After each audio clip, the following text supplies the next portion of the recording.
Little girl taken from her father slept on cardboard until she met the CEO and discovered the truth. If the title touched your heart, just imagine what's coming next. Subscribe to the channel, leave a like, and tell us where you're watching from. David Harrison adjusted his Italian silk tie as his driver navigated through the unfamiliar neighborhood. The pristine leather seats of his Bentley, a stark contrast to the modest homes lining Maple Street. At 34, he commanded a business empire worth billions, but the crumpled letter in his jacket pocket made him feel more vulnerable than he'd ever been in any boardroom. The letter had arrived 3 months after his brother Marcus's funeral, a final revelation that shattered everything David thought he knew about his family. Marcus, his younger brother by 2 years, had always been the rebellious one, the dreamer who chose art over ambition.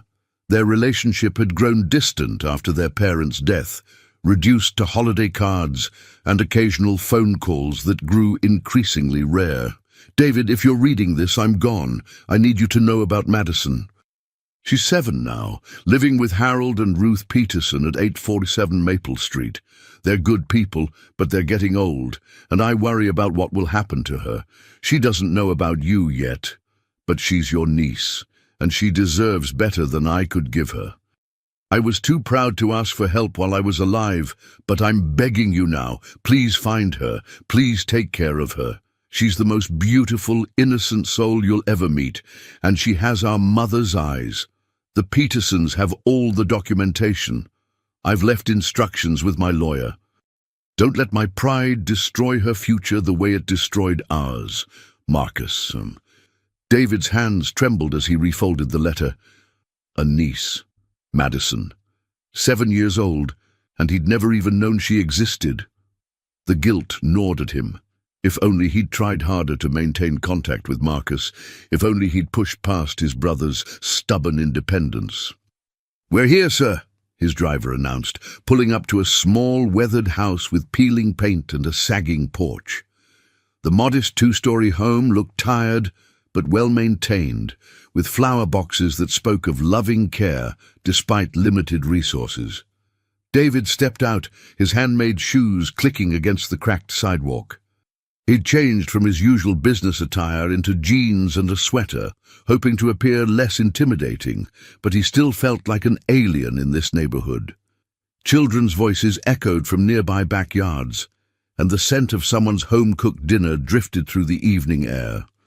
His heart pounded as he approached the front door, adorned with a simple wreath made of dried flowers. Through the window he could see warm light spilling from what appeared to be a living room with mismatched but comfortable furniture. This was where his brother's daughter had been living, where she'd grown up without knowing she had an uncle who could have provided so much more. Before he could second-guess himself, David knocked. The sound seemed to echo in his chest, each rap against the wood marking a point of no return. Footsteps approached, slow and careful, and he straightened his shoulders, trying to project confidence he didn't feel.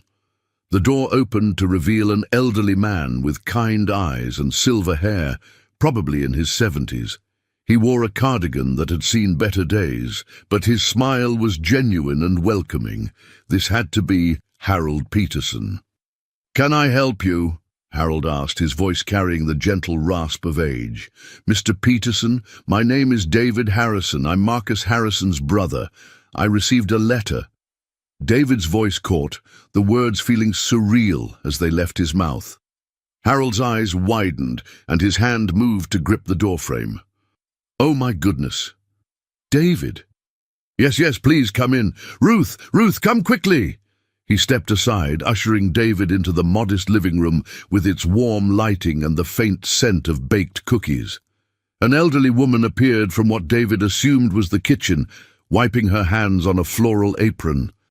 Ruth Peterson was small and delicate, with grey hair pulled back in a neat bun and eyes that sparkled with intelligence despite her obvious age. When she saw David, she pressed her hand to her heart. "You came," she whispered, tears immediately welling in her eyes. "Oh, Harold, he came. Marcus said you would, but we weren't sure. Where is she?" David asked, his voice barely above a whisper. "Where is Madison?" "She's upstairs doing her homework," Harold explained, gesturing toward a narrow staircase. "She's such a bright little girl, David. Top of her class, always asking questions about everything. She has Marcus's curiosity, but—" He paused, studying David's face. "But she has your eyes. Strong, determined eyes." Ruth moved closer, reaching out to touch David's arm gently. "She doesn't know about you yet. Marcus made us promise to wait until you came, if you ever did.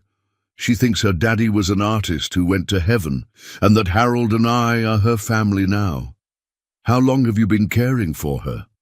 David asked, noticing the way Harold favored his left leg and how Ruth's hands shook slightly. 4 years now," Harold replied. "Marcus brought her to us when she was 3. He was sick even then, though he tried to hide it. Said he needed people who could give her stability while he got treatment. We fell in love with her immediately." "She's been the light of our lives," Ruth added, her voice thick with emotion. "But David, we need to talk. Harold's been having health issues, and I'm not as young as I used to be. We love Madison with all our hearts, but we worry about her future." Before David could respond, the sound of small feet on wooden stairs filled the silence. A voice, sweet and melodious, called down from above. "Grammy Ruth, was someone at the door? I finished my math homework." David's breath caught in his throat. Grammy Ruth. This little girl he'd never met was about to change everything. "Madison, sweetheart. Can you come down for a minute?" Ruth called back, her voice carefully controlled. "There's someone here who'd like to meet you." The footsteps quickened, and David found himself holding his breath. In a moment, he would meet Marcus's daughter, his niece, his family, a piece of his brother he never knew existed. His hands clenched and unclenched at his sides as he waited for his world to expand in ways he couldn't imagine. Madison appeared at the bottom of the stairs, and David's world tilted on its axis. She was small for 7, with golden blonde hair that caught the light like spun silk, and bright blue eyes that were unmistakably familiar. The same eyes he saw in the mirror every morning, the same eyes their mother had possessed. She wore a simple pink dress that had been carefully mended in several places, and her feet were bare, revealing colorful socks with tiny rainbows. "Hi," she said brightly, completely unafraid, as she looked up at the tall stranger in her living room. "I'm Madison. Are you here to visit Grammy Ruth and Grandpa Harold?" David knelt down to her level, his throat tight with emotion.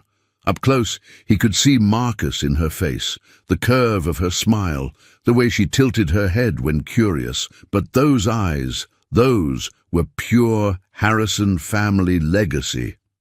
"Hello, Madison," he managed, his voice rougher than intended. "My name is David. I'm a friend of your daddy's."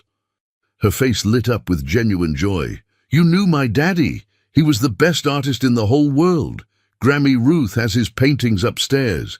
Do you want to see them? And I can show you my special bedroom." Before anyone could respond, Madison had grabbed David's much larger hand in her small one, tugging him toward the staircase with the boundless energy of childhood. Harold and Ruth exchanged a meaningful glance, but followed silently as the little girl led her uncle upstairs. "This is my daddy's art room," Madison announced, pushing open a door to reveal a small bedroom that had been converted into a gallery. David's breath caught as he saw Marcus's work covering every wall. Landscapes, portraits, abstract pieces that spoke of a talent David had never fully appreciated while his brother was alive. "He was very good," David said softly, studying a painting of a sunset that seemed to glow with internal light. "Grammy Ruth says he painted one special picture just for me, but she's saving it for when I'm older." Madison chattered on, tugging his hand again. "Come see my room. I have the most special bed in the whole world." She led him to a tiny adjacent bedroom, barely large enough for basic furniture. David's eyes took in the scene: a small dresser with carefully folded clothes, a shelf with well-loved books and a few modest toys, and in the corner. "This is my special bed," Madison announced proudly, gesturing to what was clearly a makeshift sleeping arrangement. Large pieces of cardboard had been carefully arranged and covered with blankets and a small pillow. "Grandpa Harold helped me make it. It's like camping every single night." David felt his knees go weak. The innocent pride in her voice, the genuine happiness on her face as she showed off her cardboard bed as if it were a treasure. It shattered something fundamental inside him. Behind him, he heard Ruth's sharp intake of breath. "See? I can pretend I'm camping in the forest or on a pirate ship or even on a cloud." Madison bounced on the cardboard, which crinkled under her weight but held together. "Sometimes when it storms, I pretend I'm in a cave staying safe from dragons." "Madison, sweetheart," Ruth's voice was strained, "why don't you go get ready for your bath while I talk to Mr. David?" "Okay, Grammy, it was nice meeting you, Mr. David. Will you come visit again? Maybe next time you can tell me more stories about my daddy." As Madison skipped out of the room, humming to herself, David remained frozen, staring at the cardboard bed. The careful arrangement, the way the blankets were tucked just so, the small stuffed rabbit that clearly served as her only bedmate. It painted a picture of poverty maintained with love and dignity. "David," Harold's voice was gentle but firm, "we need to explain." They returned to the living room, where Ruth immediately began preparing tea with shaking hands. David noticed the worn carpet, the furniture that had clearly been second-hand when purchased decades ago, the way the lampshades had been carefully repaired multiple times. "How long has she been sleeping on cardboard?" he asked, his voice barely controlled. "About 6 months, Ruth admitted, settling into her chair with obvious joint pain. "Harold's disability payments were reduced, and with my medical bills, we had to sell her proper bed to pay for my heart medication." David's hands clenched into fists. "Why didn't you reach out?" "The lawyer Marcus mentioned. Didn't he leave any provisions?" Harold shook his head sadly. "Marcus had more heart than money, son. He left us what he could, but it wasn't much. His medical bills from the cancer treatment ate up everything. We've been making do, but we're not making do anymore," Ruth interrupted, her voice breaking. "Harold had another episode last week. The doctors say his heart is failing, and with my condition." She looked toward the stairs where Madison had disappeared. "We love that little girl more than life itself, but we can't give her what she needs much longer." David pulled out his phone, his business instincts kicking in even as his heart broke. "I'm calling my lawyer. Tonight. We're going to fix this." "David, wait," Harold said urgently. "It's not that simple. Madison doesn't know about you, about Marcus having family. She's been through so much change already. If you're going to be part of her life, it has to be done carefully. She's not a problem to be solved with money." The rebuke stung, because it was accurate. David was already thinking in terms of solutions and resources, rather than the emotional needs of a traumatized child. He put his phone away and ran his hands through his hair. "You're right. I'm sorry. Seeing her like that, so happy with so little, while I have more than I could spend in 10 lifetimes. She's happy because she's loved," Ruth said firmly. "Money can't replace that, David. But love and security together, that's what she really needs." Over the next hour, Harold and Ruth shared Madison's story. How Marcus had brought her to them as a toddler, already sick but trying to hide it. How they'd watched her grow from a scared little girl into a bright, curious child who brought joy into their aging home. How they'd struggled to provide for her, while dealing with their own declining health, always putting her needs first, even when it meant sacrificing their comfort. "She asks about other children sometimes," Ruth confided. "Wonders why she doesn't have birthday parties like the kids at school, why she can't join the soccer team or take dance lessons. We've tried to explain that some families are different, but she's getting old enough to notice the differences. What does she know about Marcus? David asked. That he was her daddy, that he loved her very much, and that he's in heaven now, Harold replied. She has his artist's eye, always drawing, always creating stories. But she doesn't know anything about your family, about the business empire you've built, about the life she could have. David looked around the modest living room again, seeing it through new eyes. Despite the worn furniture and obvious financial constraints, there was love here. Photographs of Madison covered every surface, school pictures, candid shots of her helping in the garden, artwork she'd created that had been carefully framed and displayed with pride. I want to be part of her life, he said finally, but I need to understand. What would that look like? How do we do this right? Before Harold could answer, Madison's voice echoed down from upstairs. Grammy Ruth, can Mr. David stay for story time? I want to show him the book about the princess who builds castles. Ruth's eyes filled with tears again.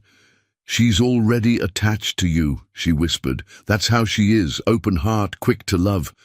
But David, if you're going to be part of her world, you can't just visit when it's convenient. She's lost too much already.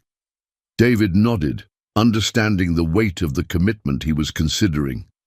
This wasn't just about providing financial support. This was about becoming family to a little girl who had already experienced abandonment and loss. I'll stay tonight, he said, for story time, and so we can figure out how to move forward together. And that evening marked the beginning of David's transformation from successful businessman to something he'd never planned to become: family. After Madison's bath, he found himself sitting on her bedroom floor, her small form curled up on the cardboard bed as she showed him her collection of library books. This one is my favorite, she said, holding up a worn copy of The Princess and the Garden. It's about a princess who doesn't live in a castle, but she makes everything beautiful anyway, just like Grammy Ruth makes our house beautiful.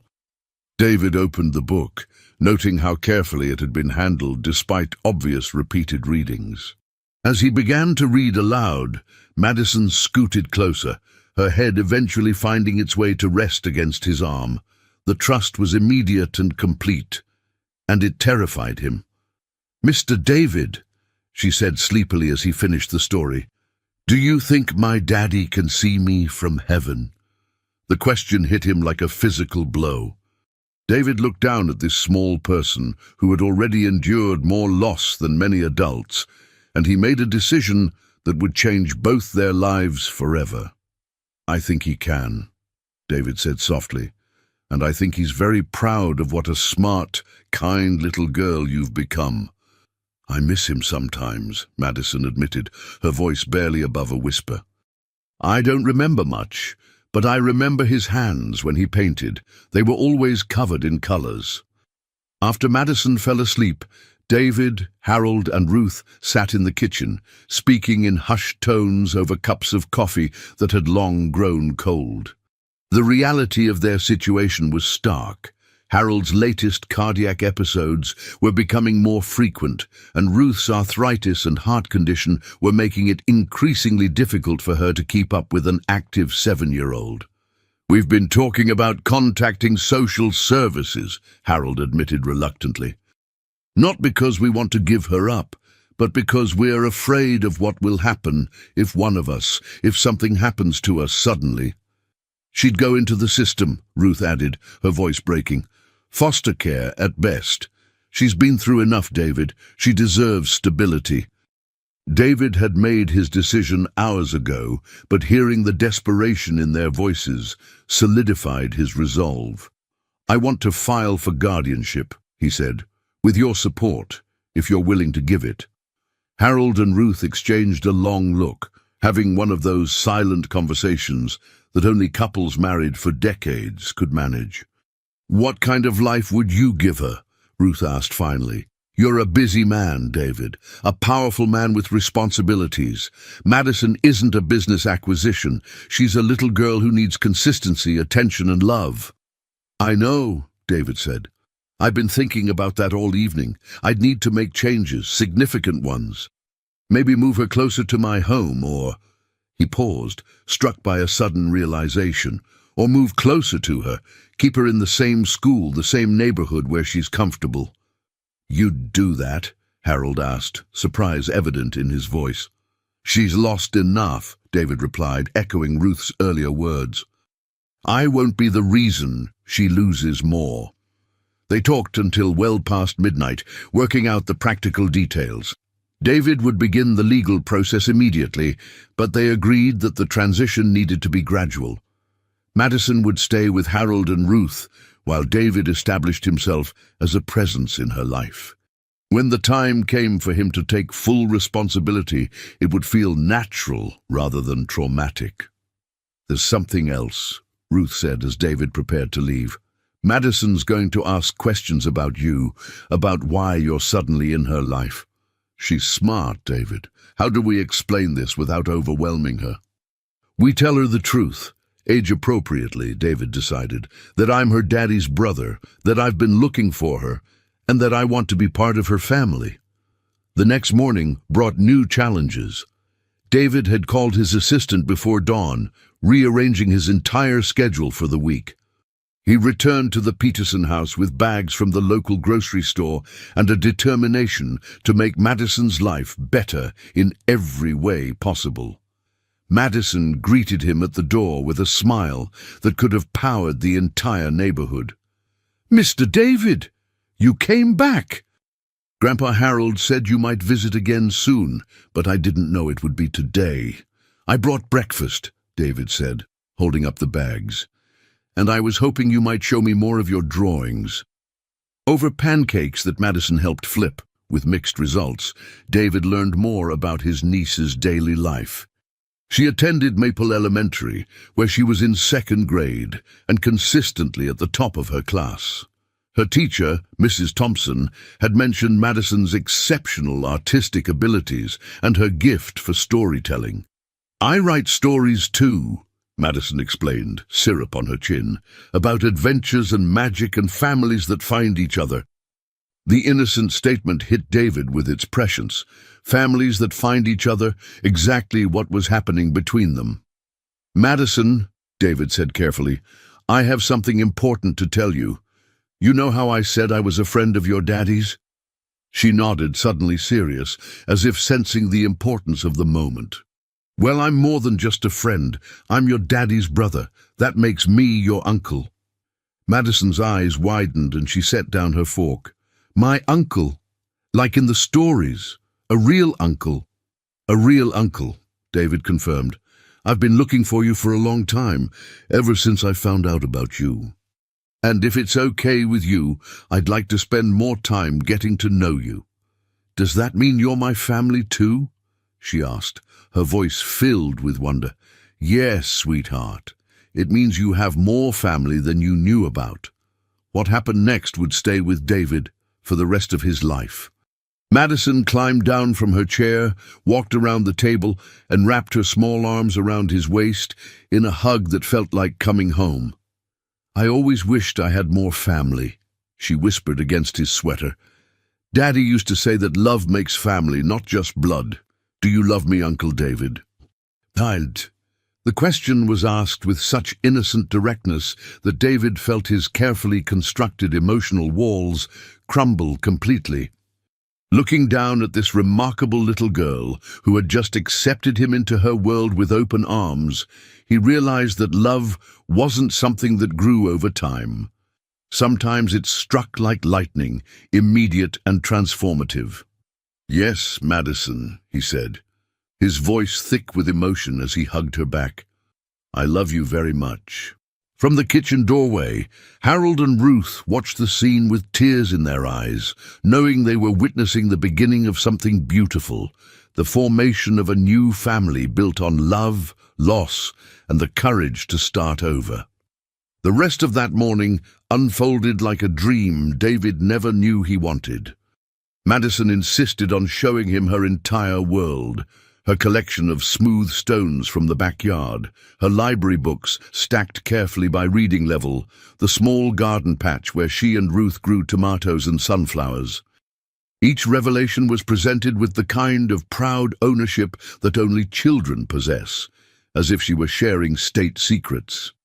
"And this is where I practice my letters," Madison announced, leading David to a corner of the living room where a child-sized desk sat beneath the window. The surface was covered with carefully practiced alphabet sheets and drawings of houses with elaborate families standing in front of them. David noticed that in every drawing, the families had at least 4 people, sometimes more. "You're an excellent artist," David said, studying a picture of a house with smoke curling from the chimney and flowers lining the walkway. "Just like your daddy." Madison beamed at the comparison. "Grammy Ruth says I have artist eyes. She says that's why I notice things other people don't notice." "Like what?" David asked, genuinely curious. Madison considered this seriously, her small brow furrowed in concentration. "Like how Grandpa Harold holds his chest sometimes when he thinks nobody's looking, and how Grammy Ruth counts pills twice before she takes them, and how you look sad even when you're smiling." The observation hit David with unexpected force. This 7-year-old had seen through his carefully constructed composure in less than 24 hours. "You do have artist eyes," he agreed softly.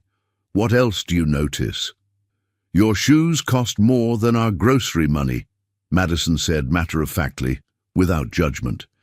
"And your watch is the kind Grammy Ruth points to in magazines and says, 'Land sakes,' but you sat on my floor without caring about getting your fancy clothes dirty, so I think you're the kind of rich person who's still nice inside." Harold, who had been listening from the kitchen doorway, chuckled. "Out of the mouths of babes," he said, joining them in Madison's corner. "She's got quite a way of seeing straight to the heart of things." "Madison," David said carefully, "how would you feel if I wanted to spend more time with you? Maybe come visit every day, help with homework, take you places?" Madison's face lit up like Christmas morning. "Every day, really? Could we go to the art museum?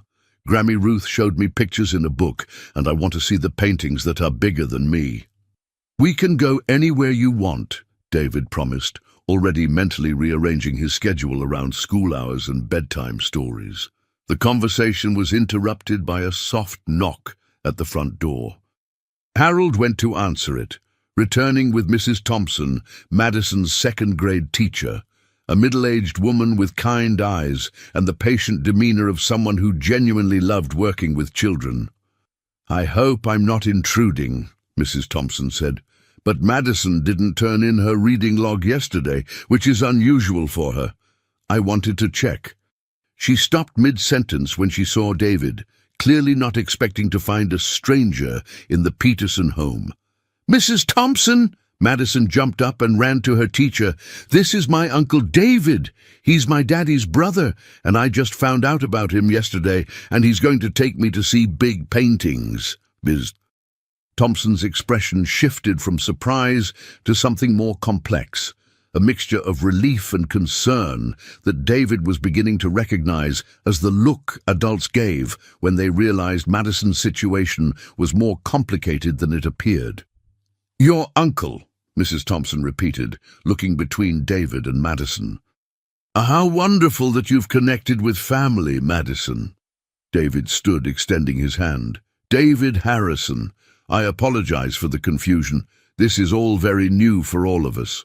"Harrison," Mrs. Thompson repeated, and David saw the moment recognition dawned. "David Harrison, as in Harrison Industries?" "Harrison." "Yes," David confirmed, wondering how his business reputation would affect Madison's teacher's perception of this situation. Mrs. Thompson's demeanor shifted to something more formal. "Mr. Harrison, might I speak with you and the Petersons privately for a moment?" Madison, sensing adult conversation coming, sighed dramatically. "I'll go work on my reading log," she announced, "but I want to hear about the museum trip when you're done talking about grown-up stuff." Once Madison was settled at her desk with her book, Mrs. Thompson spoke in low, careful tones.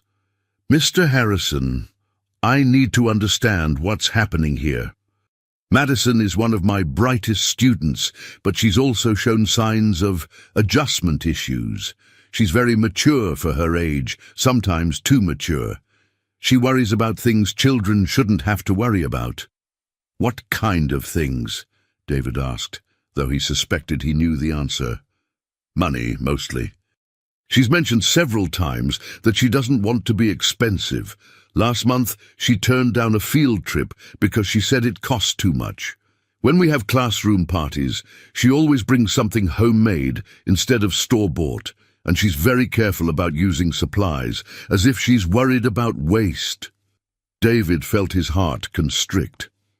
Madison had learned to make herself small, to minimize her needs, to avoid being a burden. How many 7-year-olds worried about being too expensive? "There's something else," Mrs. Thompson continued. "Madison talks about her family differently than other children. She's very protective of the Petersons, almost parental in how she describes taking care of them. When Harold had his episode at school pickup 2 weeks ago, Madison was the one who stayed calm and told me to call Ruth. She has their medical information memorized." Harold's face flushed with embarrassment and guilt. "She shouldn't have to carry those burdens," he said quietly. "No child should," Mrs. Thompson agreed, "but Madison has adapted by becoming incredibly responsible and self-sufficient. The question is, Mr. Harrison, how will this change affect her? She's built her identity around being helpful and undemanding. If her circumstances change dramatically..." David understood the implication. Madison might struggle with receiving care and attention after years of learning to minimize her own needs. "What would you recommend?" David asked. "Consistency, patience, and understanding that she may resist help initially. Madison has learned to find security in being needed rather than in being cared for.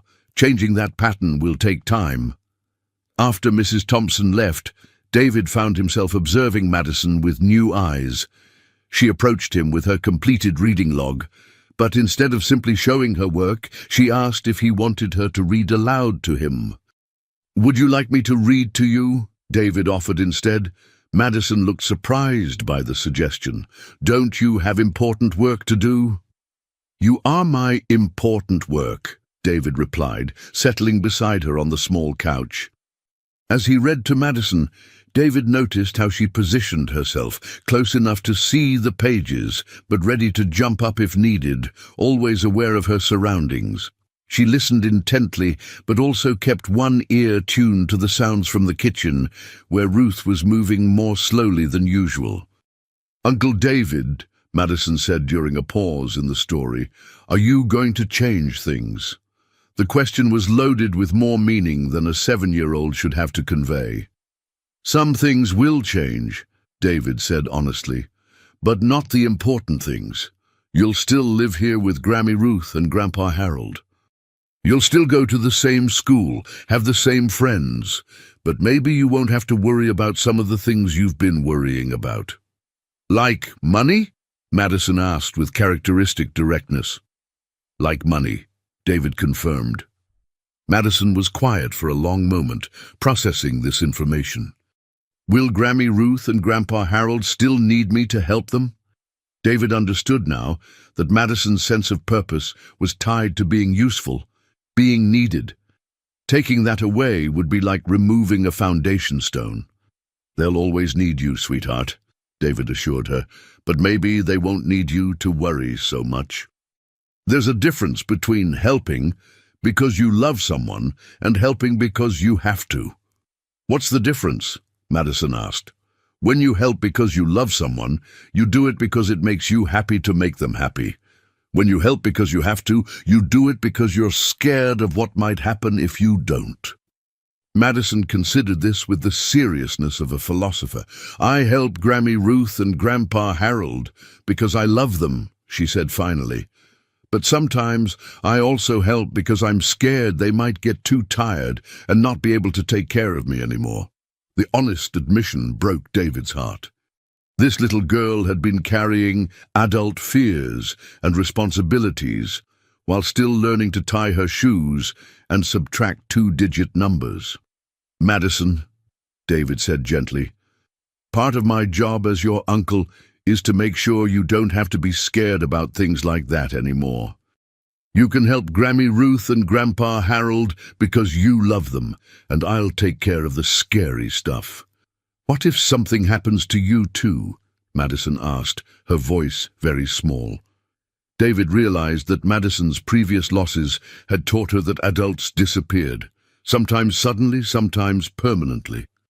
Promising to stay wouldn't be enough. He needed to show her through consistent action that some people could be counted on. "I'm going to be here every day," David said. "And even when I'm not physically here, I'm going to be part of your life in ways that don't disappear. Would you like to call me tomorrow morning, before school? We could make it our special routine." Madison's face brightened. Every morning, and maybe every afternoon I could pick you up from school, and we could have a snack and do homework together." "What about your important business work?" David looked at this remarkable little girl who had already rearranged his priorities without even trying.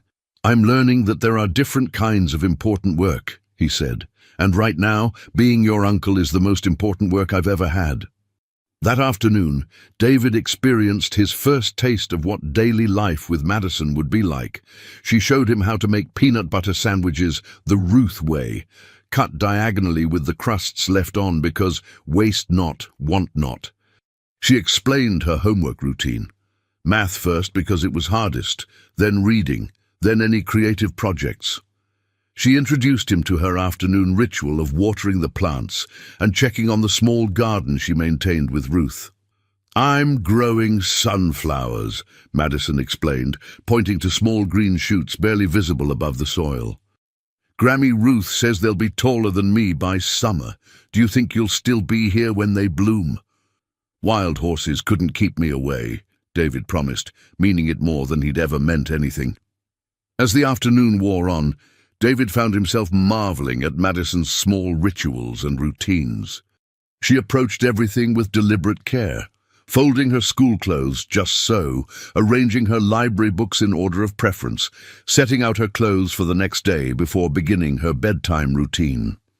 "She's always been like that," Ruth observed, watching Madison organize her backpack for tomorrow. "Everything in its place, everything planned ahead. It's partly her personality, but partly." She didn't finish the sentence, but David understood. Madison had learned that chaos meant insecurity, that small controls helped manage big uncertainties. "Grammy Ruth," Madison called from the living room, "is it okay if Uncle David stays for dinner again? I want to show him how I help cook." David looked questioningly at Ruth, who smiled and nodded. "She's been asking for weeks if we could have company for dinner," Ruth whispered. She wanted to show someone how grown up she's gotten at helping in the kitchen. Dinner became another revelation. Madison knew where everything was kept, how Ruth liked the table set, which foods needed to be cut smaller for Harold's easier chewing. She moved through the kitchen like a small adult, anticipating needs and filling gaps before being asked. "Madison," David said as they worked together to clear the dishes, "you're an amazing helper. But you know it's okay to just be a kid sometimes too, right?" Madison looked puzzled by the concept. "What do you mean?" "I mean, it's okay to play without thinking about chores. It's okay to make messes sometimes. It's okay to need help instead of always giving help." "But if I don't help, who will?" Madison asked, genuinely confused. David knelt down to her level, understanding that this conversation was crucial. "Lots of people will help.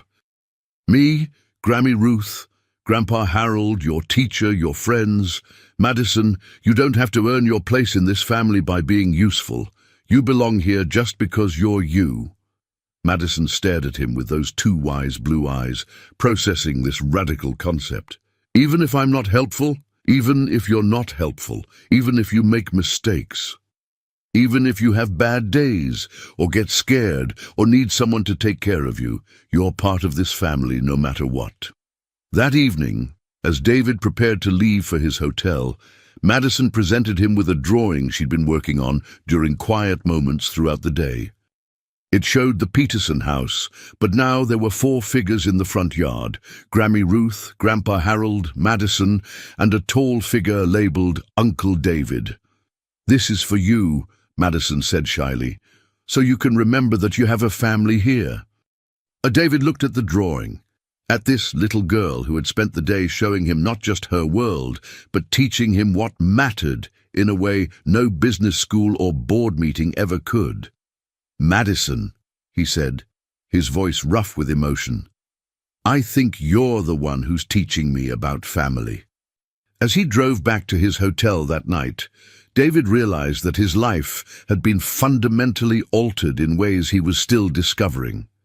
He'd built an empire, commanded respect from world leaders, and accumulated wealth beyond most people's dreams. But none of it had prepared him for the fierce protectiveness he felt for a 7-year-old who worried about being too expensive and cut sandwich crusts to avoid waste. Tomorrow, he would begin the process of rebuilding his life around Madison's needs. But tonight, he fell asleep holding her drawing and planning their trip to see paintings bigger than her, understanding for the first time that some acquisitions couldn't be measured in dollars, and some successes couldn't be quantified in quarterly reports. But even as David held his niece's artwork and made silent promises about the future he would give her, none of them could have predicted the challenges that lay ahead, or the unexpected person who would soon join their expanding family circle and change everything once again. 3 weeks into what had become David's new routine of daily visits to Maple Street, reality arrived in the form of Victoria Chen, a social worker from the Department of Children and Family Services. David was helping Madison with her math homework when the knock came, firm and official in a way that made Harold's face go pale. "Mr. Peterson." Victoria introduced herself, her professional smile not quite masking the concern in her dark eyes. She was perhaps 30, with an air of competence that spoke of someone who'd seen too much in her line of work. "I'm here regarding Madison Harrison. We received a report about her living situation." David stood slowly, his business instincts kicking in even as his heart sank.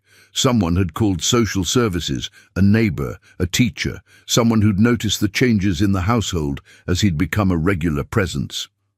"Uncle David, who is the lady?" Madison asked, looking up from her worksheet with curious eyes. Over the past 3 weeks, she'd taken to calling him Uncle David with such natural ease that it broke his heart every time. "Madison, sweetheart, why don't you go help Grammy Ruth in the kitchen?" David suggested gently, but Victoria shook her head. "Actually, I'd like Madison to stay if that's all right. Children often provide the most honest perspective on their own situations." Victoria settled into Harold's worn armchair, pulling out a tablet and a file thick with documents. "Madison, I'm Victoria. I work with families to make sure children are safe and happy. Can you tell me about your family?" "I have the best family," Madison announced proudly. "Grammy Ruth and Grandpa Harold take care of me, and now I have Uncle David too. He's my daddy's brother, and he brings me books and helps with homework, and yesterday he taught me how to paint watercolors, just like Daddy used to." Victoria made notes, her expression carefully neutral. "That sounds wonderful." "And where do you sleep, Madison?" "In my special camping bed upstairs. It's made of cardboard, and it's like an adventure every night." Madison's enthusiasm was genuine, but David watched Victoria's expression tighten almost imperceptibly. After Madison skipped back to the kitchen, Victoria's professional mask slipped slightly. "Mr. Harrison, and it is Mr. Harrison, correct? The billionaire CEO David Harrison." "Yes," David admitted, unsure whether his wealth would help or hurt in this situation. "And you're just now discovering your 7-year-old niece who's been sleeping on cardboard for 6 months?" Victoria's tone remained professional, but the judgment was clear. Can you explain why a man of your resources wasn't aware of this child's existence? What followed was the most difficult conversation of David's life. He explained about Marcus's pride, their estranged relationship, the letter that arrived 3 months after the funeral.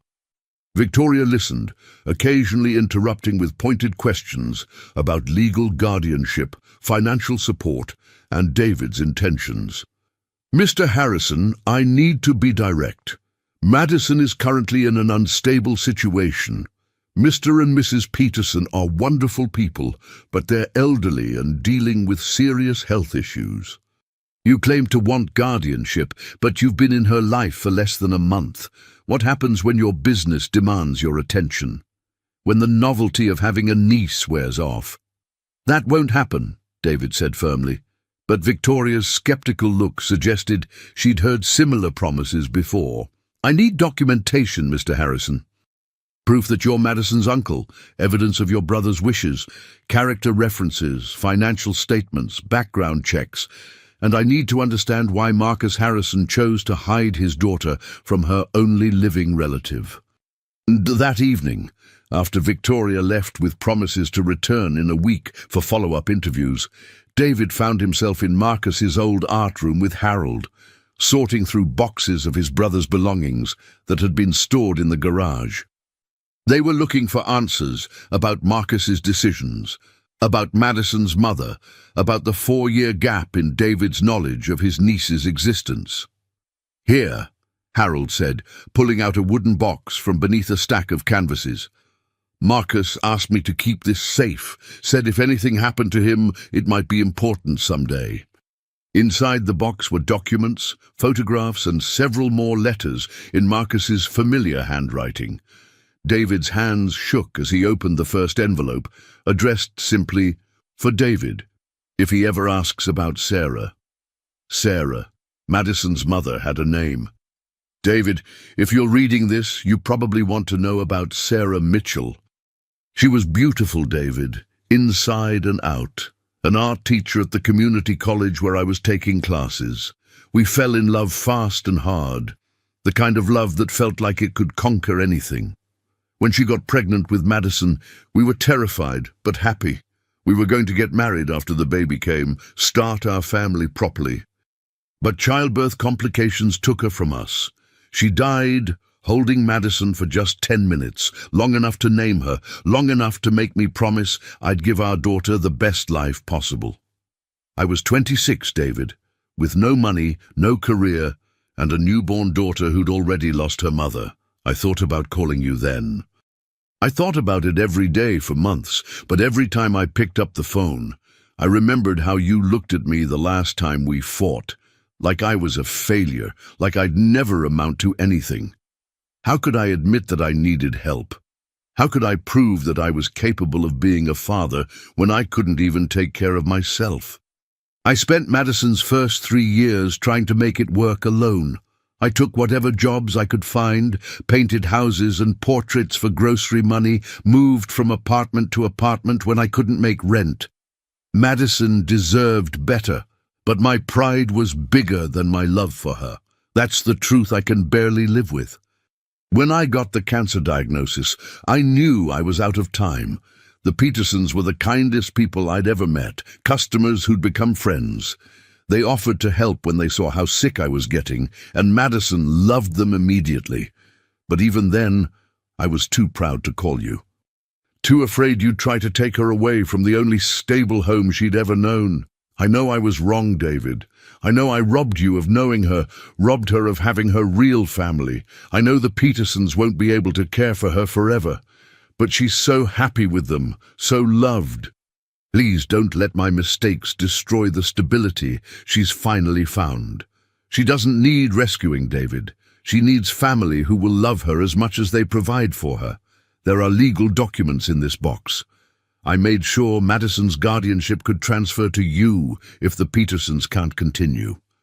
Sarah's parents wanted nothing to do with us after she died, said we were too young, too poor, that the pregnancy killed their daughter. Don't let them find out about Madison. They have money and lawyers, and they blamed me for Sarah's death. They could try to take her. Love her, David. She's the best of both Sarah and me, but she has your strength, your intelligence. She's going to change the world someday if someone gives her the chance. Tell her about her mother when she's ready. Tell her Sarah would have been proud. Marcus. David set the letter down with trembling hands. Harold was watching him with knowing eyes. You knew, David said quietly. You knew about Sarah's parents. Marcus was terrified of them, Harold confirmed. They showed up at Sarah's funeral with lawyers, tried to claim Madison should be with them instead of Marcus. Only reason they didn't succeed was because Sarah had already named Marcus as father on the birth certificate, and they had no proof he was unfit. Are they still alive? Still a threat? Sarah's mother died 2 years ago, but her father, Richard Mitchell, is very much alive. He's a federal judge, David. Rich, powerful, and he never forgave Marcus for what he saw as corrupting his daughter. If he finds out, Madison exists. The conversation was interrupted by Madison's voice from the kitchen. Uncle David, Grammy Ruth says you're staying for dinner. Can we have pancakes again? David looked at the legal documents spread before him, at the photographs of a young woman with Madison's smile holding a newborn baby, at the evidence of his brother's love and devastating pride. Tomorrow he would call his lawyers. Tomorrow he would begin the process of legal guardianship and background checks and proving himself worthy of caring for his niece. But tonight he would have pancakes with his family and pretend that love was enough to solve everything, because Madison's happiness in this moment mattered more than the battles that lay ahead. Victoria returned a week later with a full team, another social worker, a child psychologist, and a family court representative. David had spent the intervening days building his case with the precision he usually reserved for corporate acquisitions, but this felt infinitely more important and terrifying. He'd moved into a hotel nearby rather than commuting from his penthouse apartment, wanting to be available for Madison's school pickup and bedtime stories. His assistant had been fielding increasingly urgent calls from board members, wondering why their CEO had suddenly become unreachable most evenings. Mr. Harrison, Victoria began, settling into the Petersons' living room with her clipboard and tablet. We've completed your background checks and financial assessments. Everything appears to be in order from that perspective. Madison was at school, which David was grateful for. These conversations were becoming increasingly adult and complicated. However, Victoria continued, we have some concerns about the practicality of this arrangement.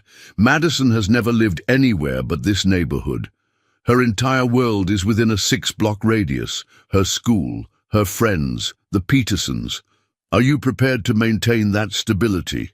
I've been looking at houses in the area, David replied. I want to keep her in the same school, the same community. I understand that consistency is crucial for her emotional well-being. Dr. Sandra Williams, the child psychologist, leaned forward. Mr. Harrison, I've spent time with Madison this week, both here and at school. She's a remarkably well-adjusted child, considering her losses, but she's also showing signs of anxiety about change. She's mentioned several times that she's worried about Uncle David going away like Daddy did. The words hit David like a physical blow. Of course, Madison would fear abandonment. Everyone she'd loved had left her, either by death or circumstance. What can I do to help her feel more secure? He asked. Consistent presence, predictable routines, and honest communication about your intentions, Dr. Williams replied. Children Madison's age understand more than we often give them credit for. She needs to know what's happening and why. The conversation was interrupted by an unexpected knock at the door. Harold answered, and David heard him speaking in hushed, urgent tones with someone outside. When Harold returned, his face was ashen. David, there's a man here who says he's Madison's grandfather, Richard Mitchell. The blood drained from David's face.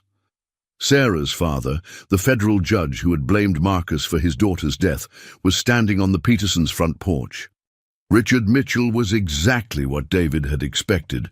Tall, distinguished, with silver hair and the bearing of a man accustomed to authority. He wore an expensive suit and carried himself with the confidence of someone who'd never been told no. "Mr. Harrison, I presume." Mitchell's voice was cultured and cold. "I understand you've been inserting yourself into my granddaughter's life." "Your granddaughter?" Victoria interrupted, her professional instincts clearly triggered. "Mr. Mitchell, are you claiming kinship to Madison Peterson?" "Madison Harrison," Mitchell corrected firmly. "My daughter Sarah died giving birth to her 7 years ago. I've recently become aware that the child survived and has been living in these circumstances." His gaze swept dismissively over the Petersons' modest home. David stood, every business instinct in his body screaming danger. "Mr. Mitchell, with respect, you've had 7 years to establish a relationship with Madison. You can't suddenly decide. I can't suddenly decide to care for my own flesh and blood." Mitchell's eyebrows rose. "Mr. Harrison, I'm a federal judge with a stable home, a devoted wife, and resources to provide Madison with every advantage. Can you say the same?" "I can say that I love her," David replied, his voice steady despite the fury building in his chest. "Can you?" Before Mitchell could respond, the sound of a school bus outside announced Madison's arrival. Through the window, David could see her skipping up the walkway, backpack bouncing, completely unaware that her world was about to be turned upside down again. "Uncle David!" Madison burst through the door, stopping short when she saw the room full of adults with serious faces. "Is everything okay? Why does everyone look sad?" Mitchell stepped forward, his expression softening as he looked at his granddaughter for the first time. Madison took an instinctive step backward, moving closer to David. "Madison," Mitchell said gently, "my name is Richard. I knew your mother, Sarah. She was my daughter, which makes me your grandfather." Madison's eyes widened and she looked up at David with confusion and fear. "Uncle David, I thought you were my only family now." "You have lots of family, sweetheart," David said carefully, kneeling down to her level. "Sometimes we discover family we didn't know about before." "Like when I discovered you?" Madison asked, her voice small. "Yes, like that." What happened next broke David's heart and simultaneously filled him with pride. Madison studied Richard Mitchell with the same careful assessment she'd given David on their first meeting. But this time, her conclusion was different. "Are you here to take me away?" she asked directly. Mitchell looked surprised by the question's directness. "I'm here to make sure you're being taken care of properly, Madison. You deserve the very best." "I have the best," Madison replied firmly. "I have Grammy Ruth and Grandpa Harold and Uncle David. They love me, and I love them. Are you going to love me too, or are you just going to take care of me?" The distinction between loving and taking care of struck everyone in the room silent. Even Victoria looked impressed by the 7-year-old's emotional intelligence. Over the next 2 hours, tensions escalated and de-escalated as Mitchell made his case for custody. David defended his position, and Madison sat quietly drawing at the kitchen table, occasionally looking up at the adults who were discussing her future as if she wasn't there. Finally, Victoria called for a break. "This is clearly a complex situation that won't be resolved today.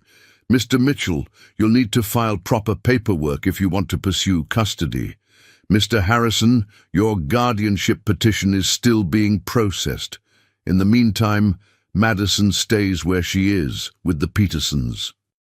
After Mitchell left, with promises to return with lawyers, Madison climbed into David's lap, something she'd started doing when she needed comfort. "Uncle David, I don't want to go live with the man who doesn't smile," she said quietly. "He looks at me like I'm something broken that needs fixing."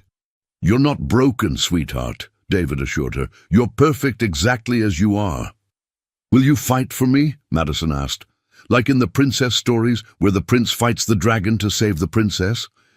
David looked down at this remarkable little girl who had already become the center of his world, who had taught him that love wasn't something you fell into gradually, but something that struck like lightning and changed everything in an instant.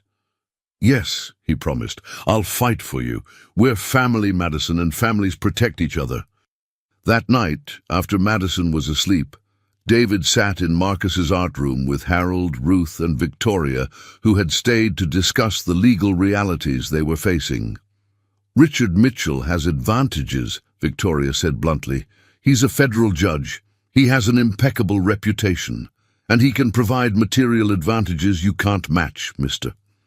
Harrison. What advantages could he possibly provide that I can't?" David asked, confused.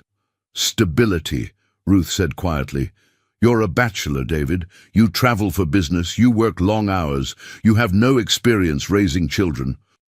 Mitchell has been married for 30 years, has raised children, and has a lifestyle that courts consider ideal for child rearing." "But Madison doesn't want to go with him," David protested. "The courts don't always prioritize what children want over what they think children need," Victoria replied, "and Mitchell hasn't shown his true colors yet. He was restrained today, probably because we were here. But federal judges don't get where they are by being gentle, David. If he wants Madison, he'll play to win." The room fell silent as the implications sank in. David might lose his niece, not because he couldn't provide for her, but because the legal system valued traditional family structures over emotional bonds. "There is one factor that might help," Victoria said slowly, as if reluctant to bring it up. "Courts do favor stable, two-parent homes. If you were married, or even seriously partnered with someone who could provide a maternal figure—" "I can't get married just to win a custody case," David said immediately. "No," Victoria agreed, "but if you happen to already be in a serious relationship, that would strengthen your position considerably." "Does she?" As Victoria left that night, David found himself thinking not about legal strategies or court cases, but about the way she'd listened to Madison with genuine interest, the way she'd defended the child's right to have a voice in her own future, and the way her professional mask had slipped when Mitchell had dismissed Madison's feelings as irrelevant. Victoria Chen wasn't just fighting for Madison as a social worker, she was fighting for her as someone who genuinely cared.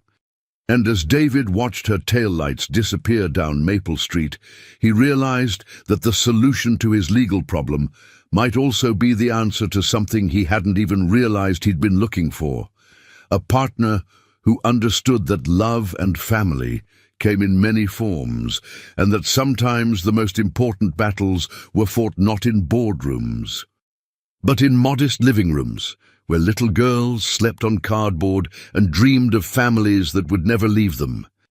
The custody hearing was scheduled for 3 weeks later, and David spent every available moment preparing his case while trying to maintain normalcy for Madison.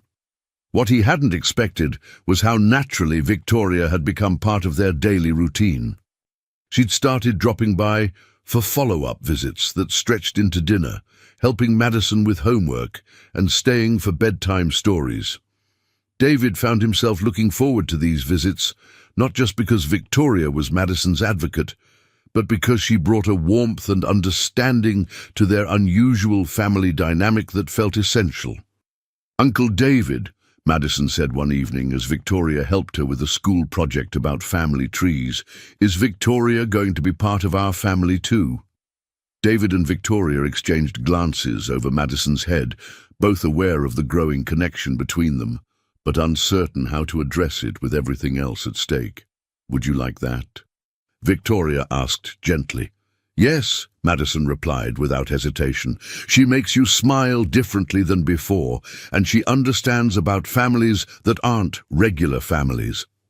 2 days before the hearing, Richard Mitchell made his final play. He arrived at the Peterson house with a social worker from his own jurisdiction and a child psychologist he'd hired privately. "This is unconscionable," he declared, looking at Madison's cardboard bed, which David had deliberately left unchanged until the legal situation was resolved. No child should be living like this when alternatives exist. Madison, who had been coloring at her small desk, looked up with the serious expression she wore when adults were discussing important things she didn't fully understand. "Mr. Mitchell," she said politely, "would you like to see my drawings of my family?" Before he could respond, Madison had spread out several pictures she'd been working on. The first showed stick figures labeled Daddy in Heaven, Grammy Ruth, Grandpa Harold, and Uncle David. The second, more recent, included a fifth figure labeled Victoria, standing next to Uncle David.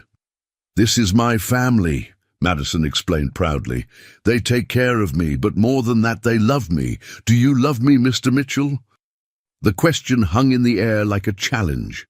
Mitchell looked at his granddaughter, this articulate, confident child who bore her mother's features, but had somehow developed a strength that neither Sarah nor Marcus had possessed. "I want to love you," he said finally, his voice less certain than it had been. "I loved your mother very much, and I see her in you.